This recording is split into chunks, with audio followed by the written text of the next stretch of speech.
Mohan Babu cinema Veera Pratap ఇది 1986లో Prasad studios లో జరుగుతుంది.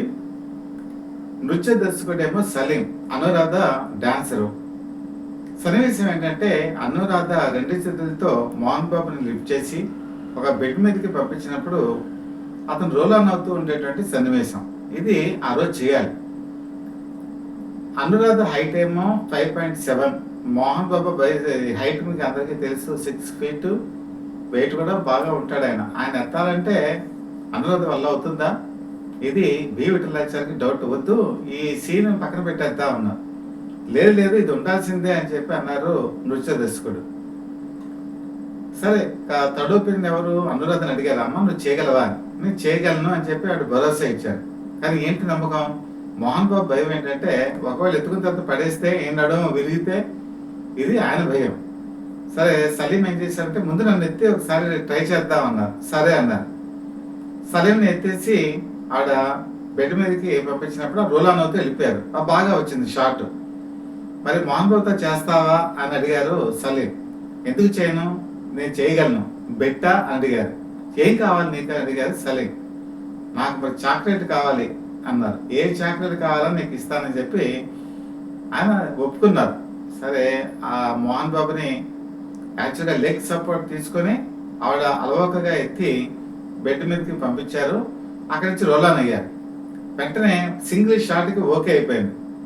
మోహన్ బాబు ఆశ్చర్యపోయారు, విఠలాచార్య ఆశ్చర్యపోయారు. అయితే అనురాధ చాలా చిన్నప్పటి నుంచి కూడా మోహన్ బాబు చూశారు. అనురాధ తల్లి సరోజాదేవి అని చెప్పి హెయిర్ డ్రెస్సరు.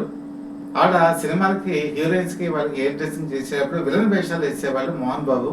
అప్పట్లో మీకు చెన్నైలో, అంటే ఇప్పుడు అప్పట్లో మద్రాసు మొత్తం సినిమా షూటింగ్లన్నీ అక్కడే జరిగేవి. వాహిని స్టూడియోస్ ఇలాంటివన్నీ కూడా అక్కడ తమిళ్ జరిగేది, కన్నడ జరిగేది, మలయాళం జరిగేది, తెలుగు జరిగేది.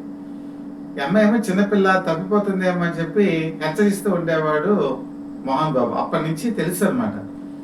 దాంతో ఒకసారి యూనిట్ అంతా కూడా చప్పటతో మారుమోగిపోయింది. సలీం అన్నమాట ప్రకారం చాక్లెట్స్ అన్ని వెరైటీస్ తెప్పించి మన అనురాధకి ఇవ్వడం జరిగింది. అంటే అనురాధలో ఉన్నటువంటి పోరాట ప్రతిమ తెలియ చెప్పడానికి నేను ఫస్ట్ ఈ సన్నివేశంతోనే స్టార్ట్ చేశాను. ఇంకా ఇంకొకరు వచ్చేవాడికి love in Singapore. Love in సింగపూర్లో Ranganath, Chiranjeevi, climax song Arabian song ఉంది. అరేబియన్ సాంగ్ షూట్ చేయాలి. దీనికి నృత్య దర్శకుడు ఎవరంటే కృష్ణకుమార్ మరాఠీ. ఆయన మన అనురాధకి తండ్రి అనమాట. అంటే తండ్రి మరాఠీ, తల్లి ఏమో తెలుగు. అందుకని ఆవిడకి తెలుగు కూడా చాలా బాగా వచ్చు. ఆవిడ అసలు పేరు సులోచన, కానీ సినిమా పరంగా అనురాధ అని చెప్పి మార్చుకున్నారు. అయితే ఈ క్రమంలో భాగంగా ఈ పాట అరేబియన్ డ్రెస్ వేసేసారు, అంతా కూడా అవుతుంది. స్టిల్ ఫోటోగ్రఫీ తీస్తున్నారు. చిరంజీవి ఏం చేశారంటే అనురాధ నడుం మీద చేసి పట్టుకున్నాడు. ఆయన పట్టుకునేటప్పటికి వాళ్ళ అమ్మగారు చూశారు. చూసి హెయిర్ డ్రెస్ సరిచేసారంటే నెపంతో ఆ చేతిని పక్కకి తీసేశారు నెమ్మది శుతిమెత్తగా. సరే, స్టిల్ ఫోటోగ్రఫీ తీస్తారు, షాట్ కూడా బాగా వచ్చింది. అలాగే ఈ సినిమాలో ఈ పాట కూడా చాలా హైలైట్.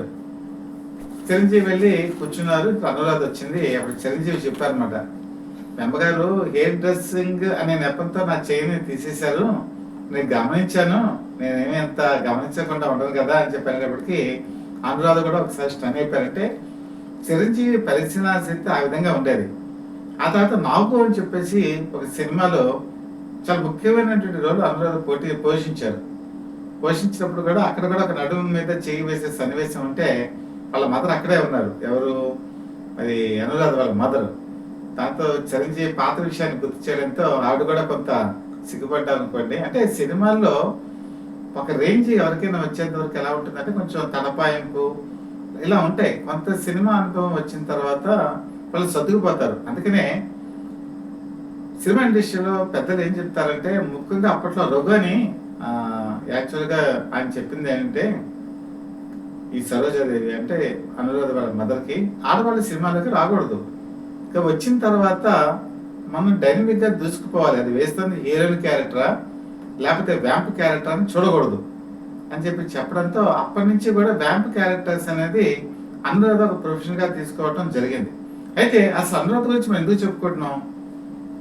సినిమాల గురించి చెప్తున్నావా, ఆవిడకున్న నైపుణ్యం గురించి చెప్తున్నావా, ఆ వాటన్నిటితో పాటు ఒక మానవత్వ దృక్పథం కూడా నేను చెప్తున్నాను.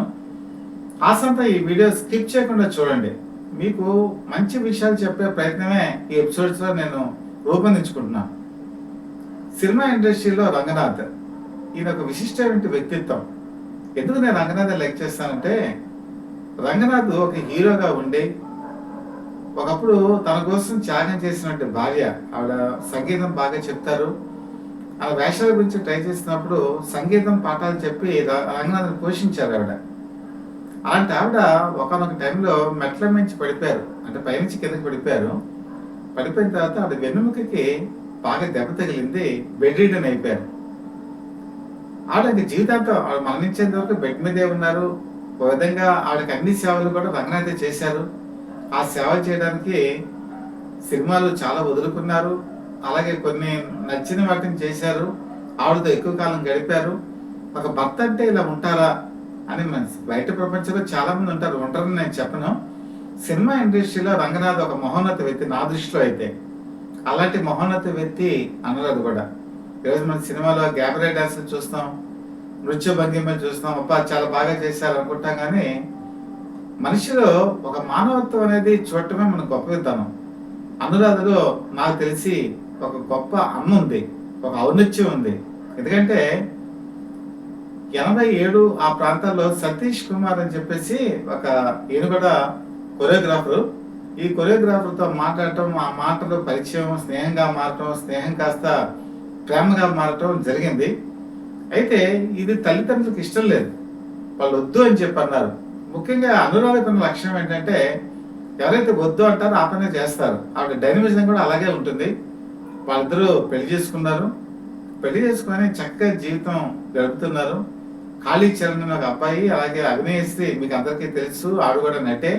వీళ్ళిద్దరూ పుట్టిన తర్వాత వాళ్ళ జీవితం చాలా చక్కగా జరుగుతుంది. కానీ దేవుడు ఎప్పుడు ఎలా ఉంటుందంటే, విధి ఎప్పుడు వెంటాడుతూ ఉంటుంది, ఏ రూపంలో వెంటాడుతుందో తెలియదు.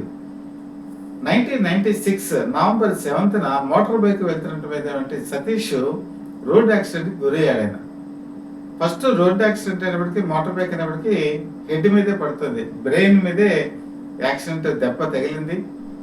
ఆయనకి సర్జరీ చేశారు. సర్జరీలో కనుక్కున్నది ఏంటంటే, బ్రెయిన్లో ఉండే 6 రక్తనాళాలు చిట్టిపోయాయి. అంటే ఇంకా దాదాపుగా ఆయన ఎవరిని గుర్తుపట్టలేనటువంటి స్టేజీ, బెడ్ రీడను. ఇలాంటి కాలం గడుపుతున్నటువంటి తరుణంలో ఒక అమ్మలాగా భోజనం పెట్టింది, ఆయనకి అన్ని సేవలు చేసింది. ఒక కన్నబిడ్డని ఎలా చూసుకుంటారో అలా చూసుకుంది. అప్పుడు ఆవిడకి 3 బిడ్డలు అయ్యారు, భర్త, 2 పిల్లలు. కరెక్ట్గా ఇదే టైంలో విధి మరొకసారి తన ప్రభావాన్ని చూపించింది. అదేంటంటే 3 మాసాలు, అంటే యాక్సిడెంట్ అయిన జరిగిన 3 మాసాలకి తల్లి మరణించడం. తల్లి డయాబెటిక్ పేషెంట్. తర్వాత ఆవిడ హఠాత్తుగా గుండెపోటుతో మరణించడం. అంతవరకు అనురాధకి ఏమీ తెలియదు. తండ్రి, తల్లి వీళ్ళన్నీ చూసుకునేవాళ్ళు. పైగా ఇదే సమయంలో ఈవిడ తల్లి ఏం చేశారంటే, అనురాధ వాళ్ళ మదరు ఈ చీట్స్ అనే వ్యాపారం చేశారు. ఈ చీట్స్ వ్యాపారం అందరి దగ్గర, సినిమా ఇండస్ట్రీలో ఆవిడ హెయిర్ డ్రెస్సర్ కాబట్టి అందరి దగ్గర కూడా ఆవిడకి పరిచయాలు ఉన్నాయి. బాగా చేశారు బిజినెస్. కాకపోతే చిట్టు బిజినెస్ ఎలా ఉంటుందంటే, కొంతమంది డబ్బులు కట్టరు. ఆ డబ్బులు కట్టకపోవడం అనేది ఆవిడకి రికవరీ చేసుకోకపోవడం, దీనివల్ల నష్టాలు వచ్చాయి. చివరికి ఆవిడ అన్నీ కూడా తీర్చవలసిన పరిస్థితి. ఆవిడ తీర్చారు, కానీ ఆ బాధ్యత కొంతవరకు అనురాధ మీద కూడా పడింది. అనురాధ 2 crores ఫ్లోర్ అనే ఒక బిల్డింగ్ ఆవిడకు ఉంది, 2 crores లో. అందులో ఎవరు ఉండేవాళ్ళంటే రవితేజ, తర్వాత గుణశేఖర్, వైవిఎస్ చౌదరి, ఇలాంటి వాళ్ళందరూ కూడా ఆ ఇంట్లోనే ఉన్నారు. వేషాల గురించి ప్రయత్నం చేసేవాళ్ళు. ఆ తర్వాత వాళ్ళు మంచి మంచి స్థాయిల్లోకి వెళ్ళారు. ఇలాంటి పరిస్థితుల్లో ఆ రోజుల్లో అనురాధ చాలా బిజీ. రవితేజ కూడా వచ్చి, మీరు ఎక్కడికి వెళ్తున్నారు, ఏమేమి స్టూడియోలో షూటింగ్ ఉందని చెప్తే, ఏ తెలుగు సినిమా షూటింగా అని అక్కడ కూడా వెళ్ళేవాడు. అంటే ఆ రోజుల్లో పరిస్థితులు ఆ విధంగా ఉండే. అలాంటి ఇల్లును కూడా అలా అమ్మేసుకోవాల్సి వచ్చింది. కారణం ఏంటంటే, తల్లికి అపవాదు రాకూడదు. ఎందుకంటే కొంతమంది మంచిగా కట్టిన వాళ్ళు కూడా ఉంటారు కదా, వాళ్ళకి ఎటువంటి ఇబ్బంది రాకూడదు. నా ఇల్లు అమ్మేశారు. ఓ పక్కన చూస్తేనేమో ఆవిడకి ఏమి తెలియదు, తల్లి చాటు బిడ్డగా పెరిగింది ఆవిడ. చివరికి ఆవిడకి ఉల్లిపాయలు అంటే తెలియదు, దానిలో ఎంత రేటు ఉంటుందో తెలియదు, బంగారం ఎలా ఉంటుందో తెలియదు రేటు. ఓ పక్కన వచ్చేప్పటికి డ్రెస్సెస్ అందులో క్వాలిటీ కూడా తెలియనటువంటి అమాయకత్వం. ఆ విధంగా పెరిగింది ఆవిడ. మరి ఒక్కసారి తల్లి పడకపోవడంతో ఈ కుటుంబ బాధ్యత అనేది వచ్చేసింది. అప్పటికి ఆవిడ సినిమాలు లేవు కదా! ఒకప్పుడు వచ్చిన ఆదాయమే. వాటినే ఆవిడ జాగ్రత్త పెట్టుకొని ఉంది ఆవిడ. వాటితో కుటుంబాన్ని గడపటం.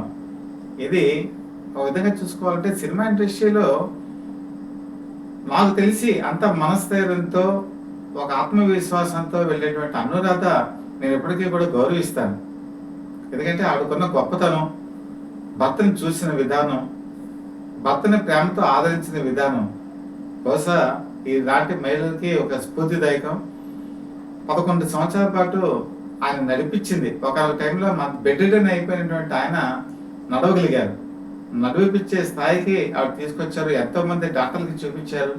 అపోలో లాంటి పెద్ద పెద్ద వాళ్ళకి, న్యూరో సర్జన్స్ కి చూపించారు. వాళ్ళ కృషి ఫలించింది. చివరికి ఆయుర్వేదిక్ లాంటివి కూడా ఆవిడ వాడారు. వాటి ప్రభావం, దేవుడి దయ అన్నీ వచ్చి ఆయనక మెమరీ పవర్ కూడా వచ్చేసింది. ముఖ్యంగా అనురాధనే గుర్తుపెట్టేవారు ఆయన. ఇంకా పర్వాలేదు, రికవర్ అయిపోతారు అనుకున్న టైంలో మళ్ళీ విధి ఇంకొకసారి వాళ్ళకి విక్రింత ధోరణిలో చేసింది. అదేంటంటే 2007 సంవత్సరంలో ఆయన హార్ట్ అటాక్తో మరణించడం. అదొక మరొక దెబ్బ. సన్నిహితులైనటువంటి వాళ్ళు, స్నేహితులు అని అనుకున్న వాళ్ళు, తల్లి, తండ్రి ఓ పక్కన చూసుకుంటే భర్త, వీళ్ళందరూ దూరం అయ్యేటప్పటికీ అనురాధ దిక్కుతోచినటువంటి పరిస్థితి. అయినా సరే ఆవిడ ఆత్మవిశ్వాసంతో ముందు అడిగేసింది, కుటుంబాన్ని నిలబెట్టింది. ఈరోజు కాళీచరణ్ మంచి ఆర్టిస్ట్, అభినయిస్తే పెళ్లి చేసుకుంది. పెళ్లి చేసుకున్న తర్వాత సినిమాలు వదిలేసి చక్కటి లైఫ్ ని లీడ్ చేస్తుంది. ఆవిడ చేసింది ఏంటంటే కుటుంబంలో ఒక మానవత్వ విలువలు ఆవిడ అందరికీ నేర్పించింది. ఆవిడకి నిగర్వి. ఆవిడతో నాకు పరిచయం ఉంది. ఆవిడ ఆర్టిస్ట్ గా ఉన్నప్పుడు ఆవిడ డాన్సులు అది బాగా పుంజుకున్న టైంలో కూడా నేను పరిచయం ఉంది. ఇప్పటికే ఆవిడతో నేను ఫోన్లో మాట్లాడినప్పుడు చక్కగా మాట్లాడతారు ఆవిడ. ఆవిడకి అహంకారం అనేది లేదు. ఆవిడ చక్కటి మాట మాట్లాడతారు, ప్రతి విషయాన్ని చెప్తారు. టైం ఉంటే మాత్రం ఒక వ్యక్తితో ఏదైనా మాట్లాడితే తన మనసులో విషయాలన్నీ కూడా బాగా చెప్పేస్తారు ఆవిడ. 2021లో ఆవిడకి బైపాస్ సర్జరీ కూడా జరిగింది. బైపాస్ సర్జరీ జరగకముందు ఆవిడ మోటార్ బైక్ నడిపేవారు. మోటార్ బైక్ అంటే జావా, ఎన్ఫీల్డ్ అలాంటివి నడిపేవారు. కారు నడిపేవారు, లారీ నడిపేవారు. జీప్ అయితే మెట్ల మీద నుంచి కిందకి వెళ్ళేటువంటి సన్నివేశాల్లో కూడా రియల్ గా ఆ జీప్ ని నడిపించేటువంటి సన్నివేశాల్లో నటించారు. అలాగే కౌబాయ్ నెంబర్ 1 అని చెప్పేసి కేఎస్ఆర్ దాస్ డైరెక్షన్ లో అర్జున్, అల్లు అర్జున్ కాదండి, ఇంకో అర్జున్ ఉన్నారు, ఆయన అర్జున్ హీరోగా ఆ సినిమాలో అయితే ఆవిడ హార్స్ రైడింగ్ కూడా చేశారు. తలకొనలో వాళ్ళు ఉండేవాళ్ళు. నెల్లి బైరా అని చెప్పేసి ఒక గ్రామానికి వీళ్ళు గుర్రం మీద స్వారీ చేసుకుంటూ వెళ్ళి ఆ గుర్రం సీన్స్, ఫైట్స్ సన్నివేశాలు, ముఖ్యంగా కాలుని పైకెత్తి మొహం మీద తనేటువంటి సన్నివేశాలు చాలా అలవోకగా చేసేవాళ్ళు. ఎందుకంటే బేసికల్ గా ఆవిడ డాన్సర్, కూచిపూడి నేర్చుకున్నారు వెంపటి చిన్న సత్యం దగ్గర. ఆ టైంలో సుభాషిణి కూడా అక్కడే నేర్చుకునేవాళ్ళు, నళిని నేర్చుకునేవాళ్ళు, విజయశాంతి నేర్చుకునేవాళ్ళు. కానీ నాట్యాన్ని అద్భుతమైన రీతిలో చేసినటువంటి ఒక నర్తకి అనురాధ. ఆవిడకి నృత్యం అంటే బాగా వచ్చు. అయితే ఆవిడకి మొత్తం 700 సినిమాల్లో నటిస్తే 32 సినిమాల్లో ఆవిడ హీరోయిన్ గా నటించారు. బహుశా ఇది చాలా మందికి తెలిసి ఉండకపోవచ్చు. తెలుగు, తమిళ్, మలయాళం, కన్నడ, హిందీ ఈ సినిమాల్లో ఆవిడ నటించారు. 32 సినిమాలో కనుక చూసుకుంటే తెలుగులో పంచకళ్యాణి అని చెప్పేసి ఆవిడ స్ట్రైట్ పిక్చర్ కాదు కానీ డబ్బింగ్ పిక్చరు తమిళలో యాక్ట్ చేశారు.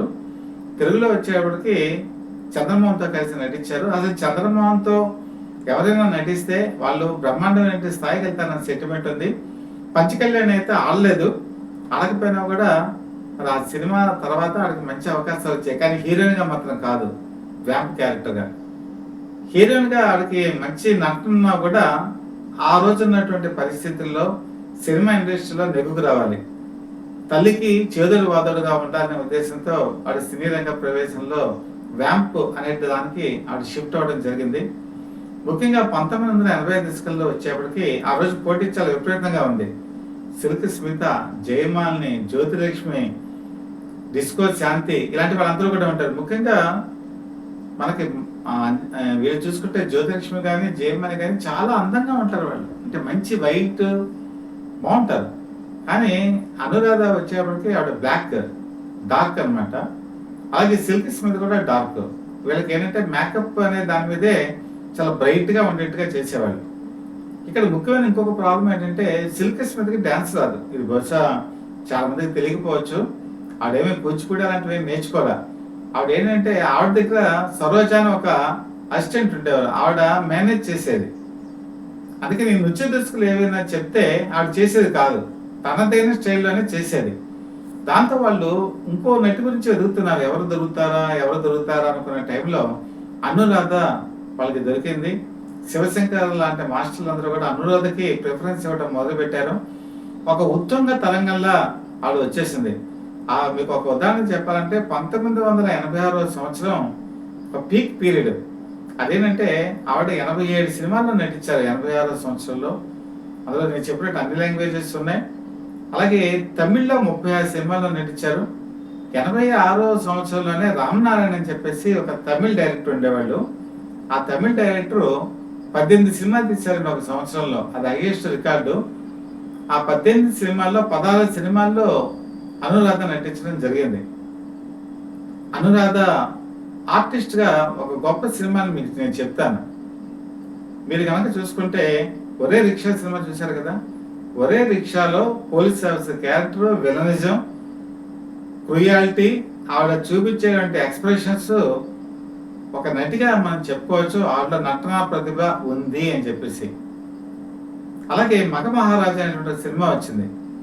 మగ మహారాజులో బాలాజీ ఇందులో చిరంజీవి తమ్ముడు ఒక ప్రాస్టిట్యూట్ క్యారెక్టర్లో నటిస్తుంది. కానీ మొగుడిని కాపాడేటువంటి ప్రయత్నంలో తను ప్రాస్టిట్యూషన్ చేస్తున్నాను అని చెప్పేసి ఒక సందేశం, ఆ మాట, డైలాగు అన్ని చూస్తే మనకు ఆ క్యారెక్టర్ మీద సింపతి వస్తుంది. నిజంగా ఇవిడ ఇంత గొప్ప నటన చూపించారని అనిపిస్తుంది. నాకే అనిపించింది కూడా మగమహారాజు సినిమా చూసిన తర్వాత. అలాగే విజయబాబు డైరెక్షన్ లోనే సూపర్ స్టార్ కృష్ణ, జయప్రద వీళ్ళు నటించిన కృష్ణకారుడు అనే సినిమా ఉంది. అందులో కూడా ఆవిడ విలనిజం. బాలాజీ కూడా అందులో సేమ్. అతను లోపరుచుకునేటువంటి ప్రయత్నాలు, ఆ విలనిజం కూడా చాలా అద్భుతంగా ఆవిడ చూపించడం జరిగింది. అంటే ఆవిడ ఒక విలనిజం చూపించారు, నేను చెప్పినట్టు కామెడీ చేశారు, హీరోయిన్ గా చేశారు, మంచి ఆర్టిస్ట్ గా. ర్యాపిడ్ పౌరులు సినిమాని మనం చెప్పుకోవచ్చు. యాక్చువల్గా ఈ ర్యాపిడ్ పౌరుల సినిమాలో విజయశాంతి హీరోయిన్. అందులో ఒక బిడ్డకి తల్లిగా ఈవిడ నటించాలి. మంచి డైలాగ్స్ ఉంటాయి. ఈ సినిమా గురించి టి కృష్ణ ఆయన డైరెక్టర్ వెళ్ళి అనురాధను అడగటం జరిగింది. అనురాధ, నేనేమో ఇప్పుడే పైకి వస్తున్నాను, ఒక బిడ్డకి తండ్రిగా నేను ఉంటే చేస్తే నాకున్న ఇమేజ్ పోతుంది, నేను చేయనని చెప్పి అన్నారు. ఆ తర్వాత ఆయనకి క్యాన్సర్ వచ్చింది. టి కృష్ణ చాలా మందిని చూశారు. చూసి ఇంకా లాభం లేదని మళ్ళీ వెళ్ళేటప్పటికి అనురాధ వాళ్ళకి చెప్పారు, ఇలాగ నాకు క్యాన్సర్, ఈ సినిమాలో మీరు తప్పకుండా నటించాలి, ఎందుకంటే ఫేషియల్ ఎక్స్ప్రెషన్స్ మీకు బాగుంటాయి అని చెప్పి అనటంతో ఆమె మాట కాదనలేక రేపటి పౌరుల్లో నటించారు. ముఖ్యంగా కోర్టు సన్నివేశాలు తీసేటప్పుడైతే టి కృష్ణ హాస్పిటల్ నుంచి వీల్ చైర్లో వచ్చి ఆయన డైరెక్షన్స్ ఇచ్చి అద్భుతమైన నటనని ఆవిడ దగ్గర నుంచి తీసుకోవడం జరిగింది. అదండి, ఆ రోజుల్లో మనకి ఈ సినిమాలన్నీ తెలియదు, కానీ చాలా మంది ఈ రోజు యూత్కి తెలియదు. ఆవిడలో మంచి నటన ఉంది. ఆవిడని ఆ రోజు చాలా మంది డైరెక్టర్స్ ఎందుకు ఇగ్నోర్ చేశారో నాకు తెలియదు, కానీ ఆవిడకి ఇంకా మంచి పాత్రలు కనుక ఇస్తే చాలా బాగా రాణించేవారు. పైగా ఆవిడ మానవతా హృదయం కూడా ఉంది. విషకన్య సిల్క్ స్మిత అందులో పెట్టుబడి పెట్టింది. అందులో అనురాధ కూడా యాక్ట్ చేశారు. చేసినప్పుడు ఏంటంటే తన నోటి నటి బాగుండాలి అని చెప్పి డబ్బులు కానీ లేకపోతే రెమ్యునరేషన్ విషయంలో కానీ అనురాధ పట్టించుకునేవాళ్ళు కాదు. తన ఫ్రెండ్షిప్ అనేటువంటి మెయిన్ అంశాన్ని తీసుకొని సిల్క్ స్మిత సినిమాలో కోఆపరేట్ జరిగింది. నిజంగా సిల్క్ స్మిత, అనురాధ మంచి ఫ్రెండ్స్. జనరల్గా ఎవరైనా ఒకే ప్రొఫెషన్ లో ఉంటే జెలసీ ఉంటుంది, కానీ ఆ జెలసీ అనేది వాళ్ళిద్దరి మధ్య లేదు. సిల్క్ స్మిత మరణించడానికి ఇంకా ఒక రోజు ముందు, ఆ రోజు రాత్రి అనురాధకి ఫోన్ చేశారు. ఫోన్ చేసి, నువ్వు మా ఇంటికి రాగలవా అని అడిగితే, సతీష్ బెంగళూరు నుంచి వస్తున్నారు, మరి అభి స్కూల్కి వెళ్ళడం జరిగింది అంటే, కాదు నీతో మాట్లాడాలి అన్నారు. సరే అర్జెంట్ అయితే నేను వస్తాను అంటే, ఓ పని చేయలే రేపు మార్నింగ్ రా అని చెప్పారు. కానీ ఆ రోజు రాత్రే సిల్క్ స్మిత మరణించడం జరిగింది. ఆ రోజు అనురాధ కనుక వెళ్ళినట్టయితే మరి ఏమైనా విషయం తెలిసేదేమో బయట ప్రపంచానికి. ఇప్పటికీ వాళ్ళు బాధపడుతూ ఉంటారు, ఆ రోజు నేను వెళ్ళలేకపోయానని చెప్పేసి. తర్వాత రాజీవ్ గాంధీ మెమోరియల్ గవర్నమెంట్ హాస్పిటల్లో మార్చికి పెట్టినప్పుడు సిల్క్ స్మితని చూడటానికి ఎవరు రాలా. అప్పుడు శ్రీవిద్య తర్వాత అనురాధ ఇద్దరు మాత్రమే ఉన్నారు. వాళ్ళు వెళ్ళి చూసినప్పుడు పరిస్థితి ఏంటంటే సిల్క్ స్మిత మొహం మీద ఈగలు వాళ్తున్నాయి. ఎవరు పట్టించుకునే పరిస్థితులు లేవు. దాంతో వాళ్ళే ఒక పుస్తకాన్ని అడిగి పక్కన కూర్చొని విసురుతూ కూర్చున్నారు. శ్రీవిద్య అయితే కళ్ళంబటి నీళ్లు పెట్టుకొని ఏడ్చేసింది. ఇది తారల జీవితం అంటే ఇలాగ ఉంటుందండి. మనం వెండితెర మీద వాళ్ళకి మేకప్ వేసి ఎంతో గొప్పగా చూపించేటువంటి వాళ్ళు మనలాంటి మనుషులే. వాళ్ళ అంత్యక్రియలు కానీ ఆత్మస్థితి కానీ అంత్యకాలంలో వాళ్ళు ఎదుర్కొనే పరిస్థితులు కానీ చూస్తే మనకి చాలా బాధ కలుగుతుంది. అంటే ఇక్కడ మనం చెప్పుకోదగిన అంశం ఏంటంటే కష్టాలు వస్తాయి. మన మహానటికి సావిత్రికి కష్టాలు వచ్చాయి. కష్టాలు వచ్చినప్పుడు తాగుడికి బానిస అయిపోయారు. ఆవిడ ఒక మెరుపు వేగంతో వాటిని ఎదుర్కోలేకపోయారు. మరి ఇక్కడ మన అనురాధ కనుక తీసుకుంటే అనురాధకి కష్టాలు వచ్చాయి. అది కూడా నేను చెప్పిన కష్టాలు మీకు అన్ని ఇప్పుడు చూశారు కదా. కానీ ఆవిడ ఎప్పుడూ కూడా దాని నుంచి పారిపోలే, దాని నుంచి ఎదుర్కొన్నారు, కష్టాలకి ధీటుగా నిలబడ్డారు. ప్రపంచం అంటే తెలియని తాను మరి ఈరోజు ఈ స్థాయిలో ఉన్నారంటే, వాళ్ళ పిల్లలు ఈరోజు సెటిల్ అయ్యారంటే, ఆవిడ ఒక మంచి స్థితికి ఉన్నారంటే ఆవిడ చూపించినట్టు పోరాట పెట్టమ. ఒక సినిమాలో రోలింగ్ ఫైర్ అని చెప్పేసి ఇంగ్లీష్లో సినిమా వచ్చింది. అది తెలుగులో కూడా రిమేక్ చేశారనుకోండి. ఒక అందులో అనే వ్యక్తి తను చంపడానికి వచ్చేటువంటి వ్యక్తిని తప్పించుకునే సన్నివేశాలు, తను బ్లైండ్ గా ఉండి అవతల వాడు కూడా చీకటిగా ఉండాలనే ఉద్దేశంతో ఆ సినిమాలో ఏం చేశారంటే అద్దాలన్నీ పగలగొట్టడం, లైట్లు పగలగొట్టడం, మొత్తం అంతా చీకటి చేసేస్తారు. అంటే తను బ్లైండ్, అవతల వాడికి లైటింగ్ లేకుండా బ్లైండ్ చేసేసి చేసే సీన్స్ ఉంటాయి. ఆ సీన్స్ చాలా అద్భుతంగా చేశారు అనురాధకి మంచి అవకాశాలు, ఒక ప్రతిభ ఇంకా కనుక డైరెక్టర్స్ ఇచ్చుంటే నాకు తెలిసి ఆవిడ ఇంకా బ్రహ్మాండమైన క్యారెక్టర్స్ చేసేవాళ్ళు. కానీ ఇప్పటికీ కూడా సమయం మించిపోలేదు. ఆవిడ మంచి ఆరోగ్యంతో ఉన్నారు, ఇప్పటికీ మంచి క్యారెక్టర్లు చేయగలరు. ఒక తల్లి క్యారెక్టర్ అయినా, వదిన క్యారెక్టర్స్ అయినా, లేదా ఫెరేషియస్ గా ఉండే క్యారెక్టర్స్ అయినా, అలాగే జాలి కొలిపే క్యారెక్టర్స్ అయినా ఆయన నవరసాలు పండించగల నటి ఆవిడ. దర్శకులు ఎందుకు ఇగ్నోర్ చేస్తున్నారో నాకైతే తెలియదు. ఎందుకంటే అలాంటి వాళ్ళని ఇప్పుడు కూడా సినిమా పరిశ్రమ ఉపయోగించుకోవాలి. వాళ్ళ ప్రతిభ మరుగున పడిపోకూడదు. ఎందుకంటే ఆవిడ టీవీ సీరియల్స్ లో కూడా నటించారు. టీవీ సీరియల్స్ లో వాళ్ళ ఫెరేషియస్ గా నటించారు. అలాగే హాస్యం కూడా బాగా పండించేటువంటి మనస్తత్వం ఆవిడలో ఉంది, మంచి మనస్తత్వం. సో అలాంటి వాళ్ళని ఈరోజు దర్శకులు వాడుకుంటే బాగుంటుందేమో, ఒకసారి సినిమా ఇండస్ట్రీ ఆలోచించాలి. పైగా అలాంటి వాళ్ళకు కూడా ఎంకరేజ్మెంట్ అనేది ఇవ్వాలి. ఇస్తేనే వాళ్ళు ఇంకా తమ ప్రతిభ చూపిస్తారు, ముందుకెళ్తారని మనస్ఫూర్తిగా ఆశిస్తూ మీ డివిఎస్ఎస్ కృష్ణ ప్రసాద్.